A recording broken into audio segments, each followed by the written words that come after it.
bastante coisa acontecendo, a maioria relacionada à vacina, à pandemia do novo coronavírus. O governo Jair Bolsonaro lançou hoje o Plano Nacional de Vacinação, mas não apresentou nenhuma data para início dessa imunização da Covid-19. A gente vai dar uma olhada agora no que disse Eduardo Pazuello, que é o ministro da Saúde, durante essa cerimônia de lançamento. Vamos ver. Para que essa ansiedade, essa angústia? Nós somos a referência na América Latina e estamos trabalhando. Onde é que está o quê da questão? No cronograma de distribuição e imunização, que é um anexo do plano. Na cerimônia hoje de manhã, Pazuello disse ainda que todas as vacinas em teste e produção no Brasil serão utilizadas pelo Ministério da Saúde. Essa vacinação não será obrigatória e quem quiser se vacinar terá que assinar um termo de responsabilidade. Mas o presidente da Câmara, Rodrigo Maia, já disse pelo Twitter que não vai permitir a exigência desse termo. Ele disse assim, olha, já acertamos com o relator que não haverá inclusão do termo de consentimento exigido pelo governo na MP da vacina, que votaremos nesta quinta-feira, amanhã. Esse tema veio do governo, nunca foi uma demanda da Câmara. Brasil à venda. O Senado aprovou um projeto de lei que permite a compra, posse e arrendamento de terras brasileiras por estrangeiros, numa área equivalente de até 25% da área total de cada município. O Partido dos Trabalhadores tentou, sem sucesso, retirar esse projeto da pauta. Enfim, não conseguiu de fato. Vamos dar uma olhada nessa fala. Nós estamos falando de um projeto que vai interferir na segurança alimentar, que vai interferir na capacidade redistributiva que a terra tem para gerar riqueza e diminuir a pobreza no nosso país, que vive um momento de grande concentração de riqueza. Nós estamos falando de um projeto que vai aumentar substancialmente o preço da terra. Nós estamos falando de um projeto que pode quebrar o setor se ele não for discutido com toda a profundidade e a complexidade que ele tem. Por isso que a nossa bancada se posicionou contra. Nós esperamos há 11 anos essa oportunidade. Esse debate está instalado há 11 anos aqui nessa casa. E esse projeto já tem 2 anos sendo discutido, foi aprovado na Comissão da Agricultura, aprovado na Comissão de Assuntos Econômicos, foi debatido na CCJ e agora está aqui no plenário federal. Esse projeto vai desorganizar tudo e o que é pior, esse projeto visa regulamentar a grilagem que aconteceu entre 95 e 2009. Nessa mesma sessão no Senado, os senadores rejeitaram uma indicação do governo Bolsonaro de Fábio Mendes Marzano para o cargo de embaixador de missão brasileira na ONU, em Genebra, na Suíça. Quando foi sabatinado pelos senadores, o Marzano se recusou a responder perguntas de uma senadora. Vamos dar uma olhada. O que foi dito de forma grotesca. Isso sai barato. Ai, mas eu sou do time do chanceler. Pro inferno, chanceler. Respeito ao Senado. Respeito aos senadores. Vamos todos votar contra esse cidadão. Votaram sim 9, não 37. Está rejeitado o nome do embaixador Fábio Mendes Marzano. Eu quero dizer que hoje ficou bastante claro para todo o Brasil e para o mundo inteiro que o Senado Federal tem um papel muito importante na política externa brasileira. Muito obrigado a todos pela solidariedade, não a mim, mas principalmente a essa casa, a nossa posição de proteger o Brasil nas relações internacionais. Muito obrigada a todos os colegas. E uma última notícia, Alexandre de Moraes prorrogou o inquérito que investiga a suposta interferência de Jair Bolsonaro na Polícia Federal. O ministro do Supremo Tribunal Federal estendeu as investigações por mais 3 meses. Bom, a gente conversa agora, antes de conversar com o Leandro Fortes, que já está aqui com a gente, eu quero pedir para o Gui rodar de novo essa fala de Pazuello, só o comecinho. Roda para a gente, Gui. Para que essa ansiedade, essa angústia? Nós somos... Ô, Leandro, por que essa ansiedade? Por que essa angústia? Você está querendo Também vacina? Não entendi. Também não entendi para que essa ansiedade, né? Por que essa angústia? Só morreram 180 mil pessoas até agora, que é uma quantidade ínfima de pessoas, né? São 6 milhões de contaminados, o Brasil está virando o epicentro da doença no mundo. Né? Em números relativos, está se tornando o país com o maior número de mortos. E para que essa angústia? É impressionante, Thalita, que esse sujeito seja o ministro da Saúde. Né?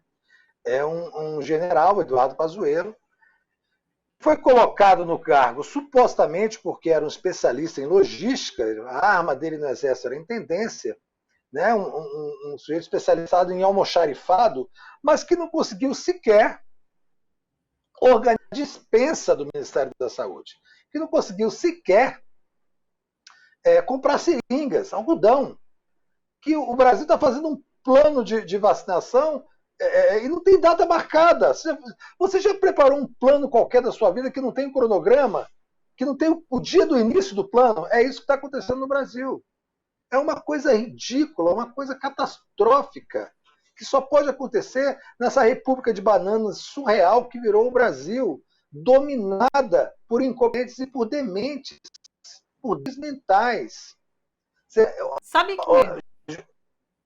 Pois não, pode Sabe falar. que hoje eu li uma crítica em relação a esse plano, né, do governo sobre imunização, e daí dizem, não tem plano, né? Esse plano não é nada, não existe um plano concreto, mas o plano real é esse, está dando resultado, são essas 180 mil mortes, né?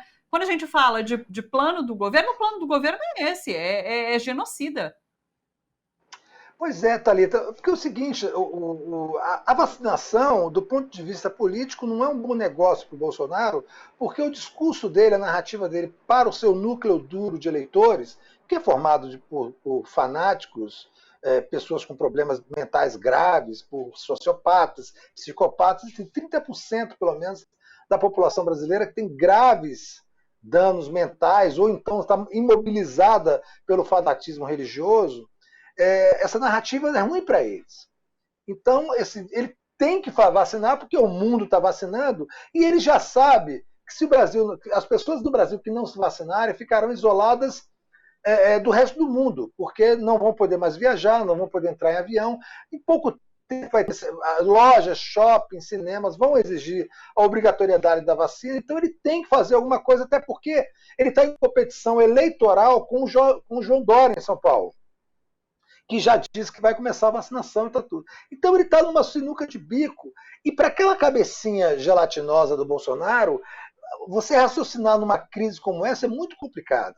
E ele não tem pessoas para assessorá-lo, porque são todos idiotas que nem ele. Esse general Eduardo Pazuello, esse sujeito é inominável. Ele já tinha falado que nunca tinha ouvido falar do SUS, o ministro da Saúde nunca tinha ouvido falar do SUS. Ele falou também que não conhecia o AI-5. Quer dizer, uma hora é um idiota, uma hora é um 5. Nos dois casos é péssimo para o Brasil.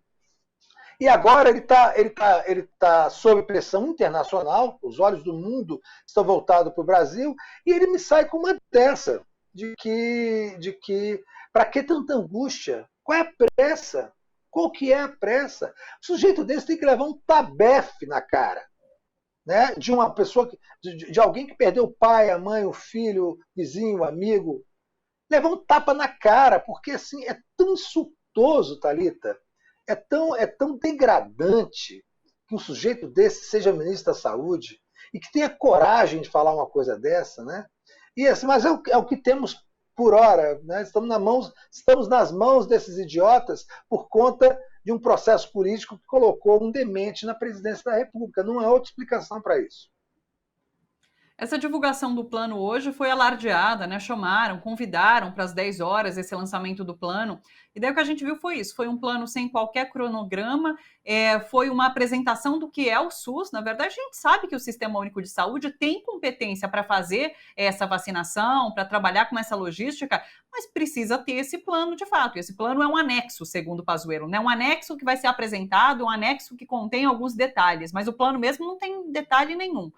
E tem aquela cena lamentável do Zé Gotinha com a máscara entre Bolsonaro e Pazuello sem máscara. Pois é um boneco com máscara. O boneco está com máscara e os dois idiotas estão sem máscara. A gente tem que lembrar que essa semana o Pazuello foi flagrado, Thalita, numa festa na casa do governador do Distrito Federal, Ibanez. Uma festa, um karaokê tocado pelo Zezé de Camargo, sertanejo.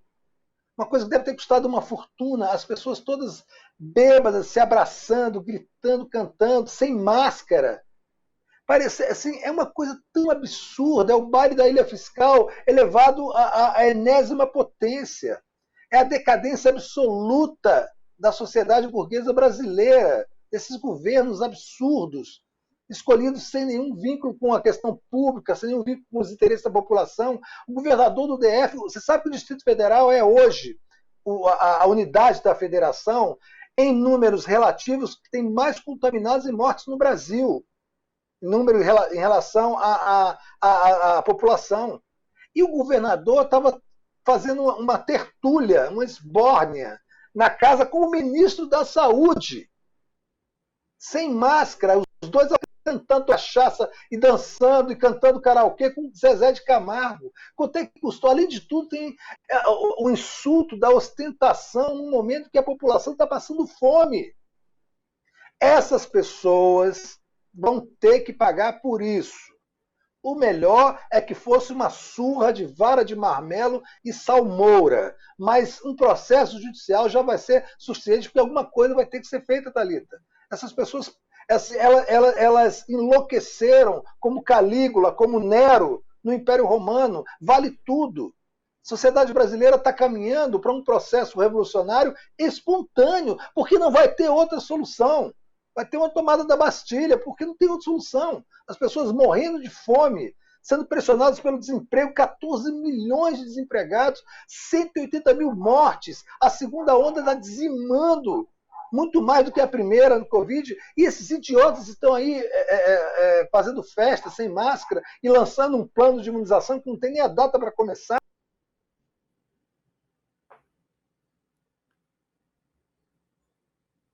Oi, fui eu que caí ou foi o Leandro? Acho que foi o Leandro, porque eu tô me vendo aqui agora. Acho que o Leandro caiu. Foi sim, estão me avisando aqui. Puxa vida, vamos ver se a gente consegue reconectar, porque para ele, inclusive, finalizar esse raciocínio, mas porque eu também quero comentar outras notícias com o Leandro. Vamos ver se dá certo. Queria falar sobre essas decisões do Senado de ontem, mas se a gente não conseguir retomar, vamos fazer um break rapidinho, porque daí eu consigo, inclusive, checar a conexão. Deixa eu ver alguns comentários enquanto isso. Consuelo Misurelli está com a gente, Pontal do Paraná. A Anne Dani, salve Brasil, falo de Salvador. Peço ao professor Legene que fale do continente africano, por favor. Boa, Anne, vou dar esse recado para o professor Legene. Hoje, especificamente, a gente não vai falar de fato sobre a África. A gente tem uns outros assuntos já na pauta, mas vou falar com ele, sim, para a gente tentar pautar a conversa. Ótimo. A Anne Portela disse... Gostaria...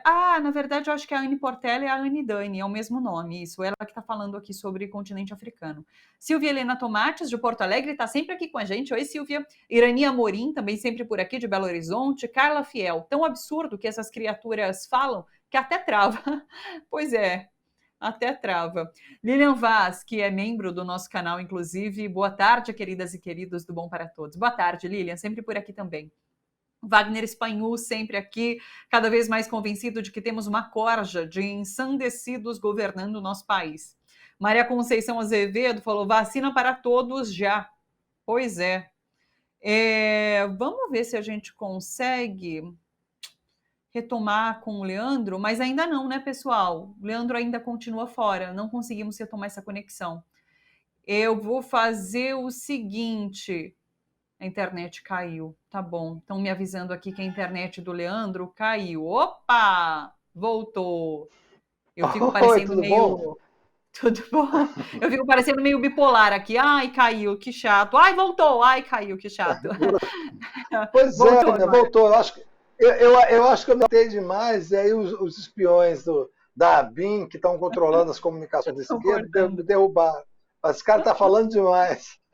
Eu não sei em que parte caiu, eu não sei em que parte caiu, se você quer que eu retome, porque eu estava falando justamente da questão do descalabro total e da ostentação dessas pessoas em pleno estado de miséria do Brasil, né? As pessoas passando fome, com a redução com o fim do auxílio emergencial, Thalita.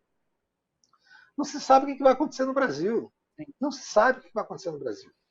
Assim, a gente caminha para uma convulsão social espontânea quase que obrigatória, porque o que as pessoas vão fazer? Vão morrer de fome em silêncio, como cordeiros? Essas pessoas vão ter que se rebelar.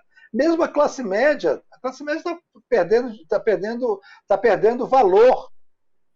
Essa classe média reacionária, estúpida, que apoiou esse governo Bolsonaro, antipetista, doente, né? Moralmente doente, essa classe média vai começar a sentir dos mesmos jeitos. E assim, o pior pavor de toda a classe média é empobrecer. E vamos todos empobrecer. Não tem outra saída, porque o governo está destruindo o país. Você mesmo noticiou agora há pouco, abriram a possibilidade de vender terras brasileiras para estrangeiros. Isso vai acabar com a agricultura familiar, isso vai criar uma pressão de mercado, deixar a terra no Brasil muito cara, e somente estrangeiros vão conseguir comprá-la. Isso é um absurdo total.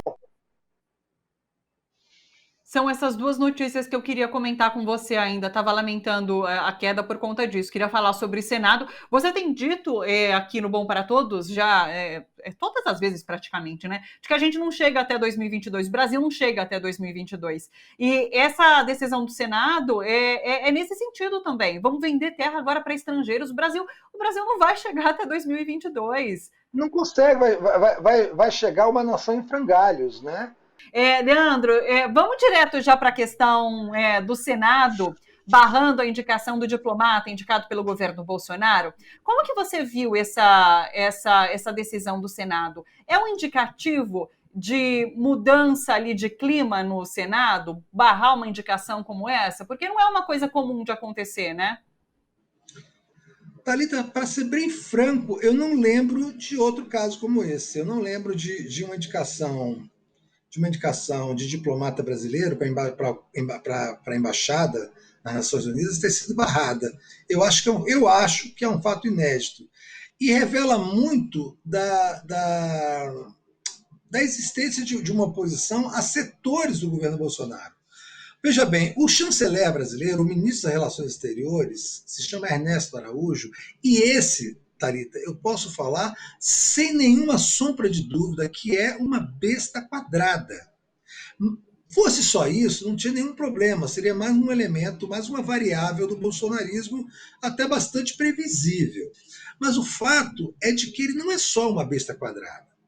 Ele é defensor da terra plana, ele é seguidor daquele cartomante lá dos Estados Unidos, Olavo de Carvalho.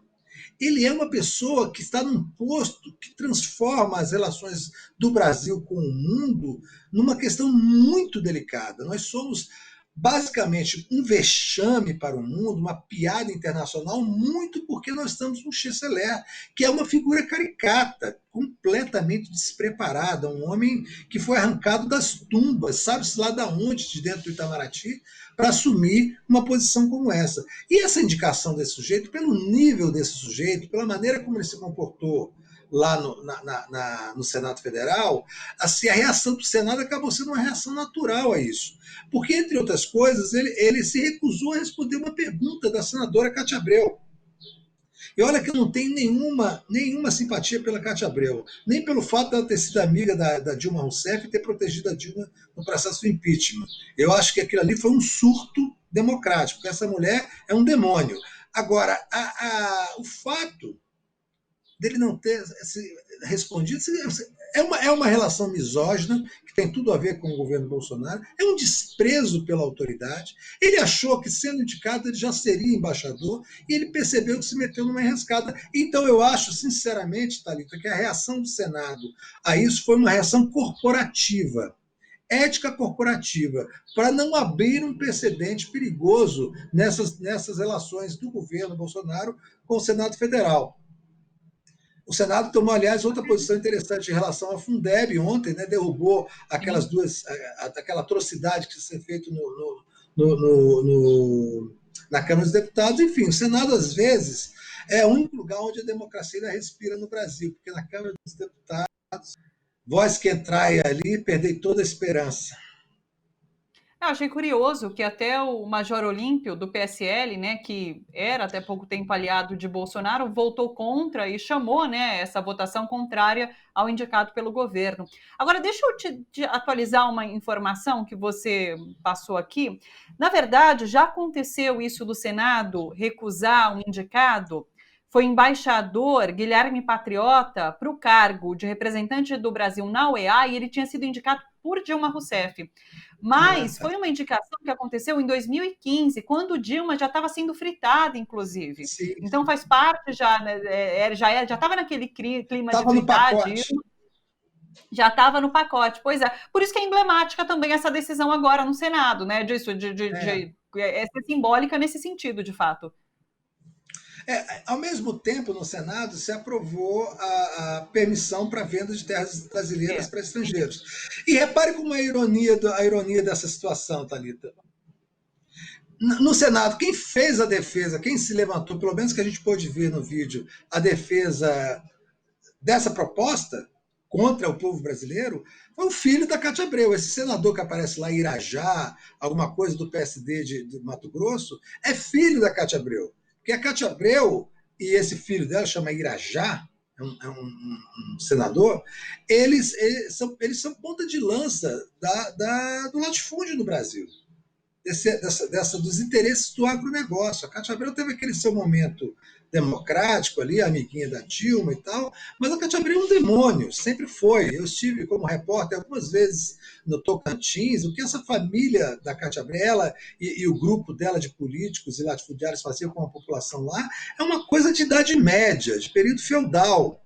E eles estão muito interessados nessa venda porque eles são donos de imensas quantidades de terra naquela região centro-oeste do Brasil, centro-oeste e norte. Eles estão muito interessados porque isso vai aumentar muito o preço da terra e vai impossibilitar qualquer demanda de trabalhadores sem terra na região, porque a repressão vai vir tão forte quanto a quantidade de dinheiro que vai entrar para manter esse negócio de pé.